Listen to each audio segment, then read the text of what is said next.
హృదయపూర్వక నమస్కారాలు. నా ఛానల్ని లైక్ చేసి సబ్స్క్రైబ్ చేసి షేర్ చేయండి ప్లీజ్. ఇప్పుడు నేను మీకు చూపించబోయే టెంపుల్ వచ్చేసి రేణుకా ఎల్లమ్మ దేవాలయం పటాన్ చెరువు.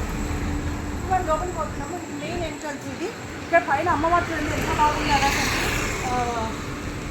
త్రిశూలము చేతిలో ఇది ఏమంటారు ఇప్పుడు మనం లోపల మెయిన్ ఎంట్రన్స్ నుంచి లోపలికి వెళ్తున్నాము. ఇది వచ్చేసి మెయిన్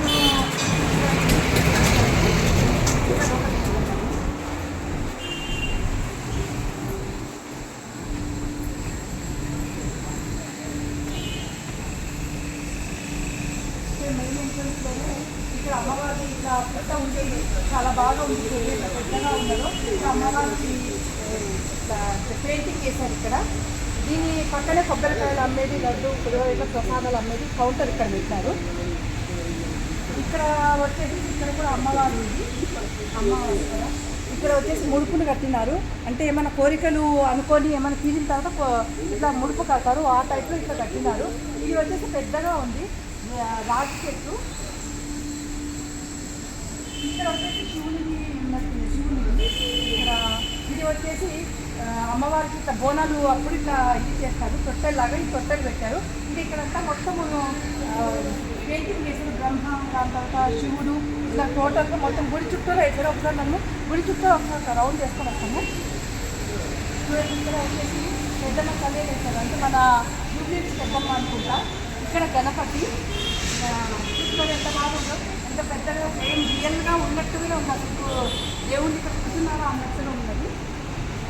ఇక్కడ బాగా ఫోకస్ ఉంది. ఇక్కడ అమ్మవారి ఇక్కడ వచ్చేసి లలితాదేవి. ఇక్కడ రాజరాజేశ్వరి దేవి. ఇక్కడ వచ్చేసి శ్రీ గాయత్రీ దేవి. మొత్తం అన్ని దేవుళ్ళు ఇక్కడే వేస్తారు. ఇక్కడ వచ్చేసి అష్టాదశ శక్తిపీఠ స్తోత్రం ఉంది మొత్తము. స్తోత్రము ఇది వచ్చేసి శ్రీ అన్నపూర్ణాదేవి. అంటే అన్నపూర్ణాదేవి శివుడికి అన్నం పెట్టినట్టుగా ఎంత బాగా పెయింటింగ్ చేశారు చూడండి. ఇక్కడ అమ్మవారు ఇక్కడ గుడికి చూడండి ఎంత బాగా సేమ్ అమ్మవారు కూర్చున్నట్టుగానే ఉంది. గదా అన్ని పట్టుకొని ఎంత బాగుంది చూడండి. అసలు గోపురం కానీ చాలా చాలా ఉంది. ఇంకా ఇట్లా చూస్తున్నాం కదా మొత్తం ఎంత బాగుందో. అలా ఇట్లా వస్తే కూడా ఇక్కడ పరశురామ స్వామి రాశారు. పరశురామ పెయింటింగ్ చేశారు. ఇక్కడ వచ్చేసి లక్ష్మీదేవి. ఇక్కడ వచ్చేసి సరస్వతి దేవి మీద పట్టుకొని ఉన్నారు. ఇక్కడ వచ్చేసి దుర్గాదేవి, దుర్గామాత. ఇక్కడ వచ్చేసి సింహం మీద కూర్చున్నారు దుర్గాదేవి. ఇక్కడ వచ్చి పరిశాస్త్రం అవుతుంది. ఇక్కడ అమ్మవారి ఇక్కడ వచ్చేసి అర్ధనారీశ్వరి దేవి అన్నమాట. అర్ధనారీశ్వరి సగం శివుడు సగము పార్వతి దేవి ఉంటాడు. పార్వతి అర్ధనారీశ్వరి. ఇక్కడ వచ్చేసి బాలాజీ దేవి, బాలాజీ అమ్మవారు. ఇక్కడ వచ్చేసి రాధశ్యామలాదేవి. ఇక్కడ వచ్చేసి చాలా భైరవ. బోనము తల మీద పెట్టింది అమ్మవారి పోయింది. అది మొత్తం ఫోటో తప్పు కొడుతున్నాడు అతను. ఇప్పుడు మనం గర్భగుడిలోకి వెళ్దాము. మెయిన్ గర్భగుడిలోకి. ఇది వచ్చేసి గజస్తంభంకి గజస్తంభంకి వచ్చేసి తెలిసి అమ్మవారు గుడిలోకి ఇట్లా వెళ్దాము. ఇంకా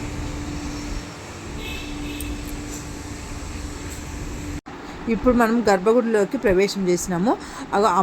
అమ్మవారు వాహనమైన సింహము ఎదురుగ్గా అమ్మవారికి ఎదురుగ్గా ఉన్నది. అమ్మవారు చూడండి ఎంత బాగున్నారు. పూలమాలలు వేసుకొని పూలమాలల అలంకరణలో చాలా అంటే చాలా బాగున్నారు అమ్మవారు. అసలు రెండు కళ్ళు సరిపోవటంలే చూస్తా అంటే గిన. అటు పక్కనే సుబ్రహ్మణ్యం స్వామి గుడి ఉన్నది. సుబ్రహ్మణ్యం స్వామి గుడిలోనే పుట్ట ఉంది, పెద్ద పుట్ట.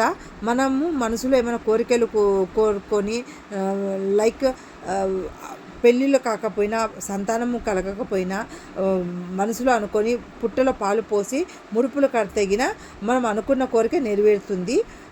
దాని తర్వాత అమ్మవారికి బోనాలు, ఇక్కడ బోనాలు ఒడి బియ్యము సమర్పిస్తారు. ఈ గుడి వచ్చేసి చాలా పురాతనమైన గుడి. ఈ 70 సంవత్సరాల నాటిది. ఈ గుడిని మాజీ ఎమ్మెల్యే నందీశ్వర్ గౌడ్ గారు డెవలప్ చేసినారు ఈ గుడిని. పటాన్ చెరువు దగ్గర ఉన్న రేణుకా ఎల్లమ్మ గుడి ఎంతమందికి నచ్చింది, ఎంతమంది చూసినారు? నచ్చితే కమెంట్స్ రూపంలో చెప్తారని అనుకుంటున్నాను. నచ్చితే ఒక లైక్ కొట్టండి, సబ్స్క్రైబ్ చేయండి, షేర్ చేయండి ప్లీజ్.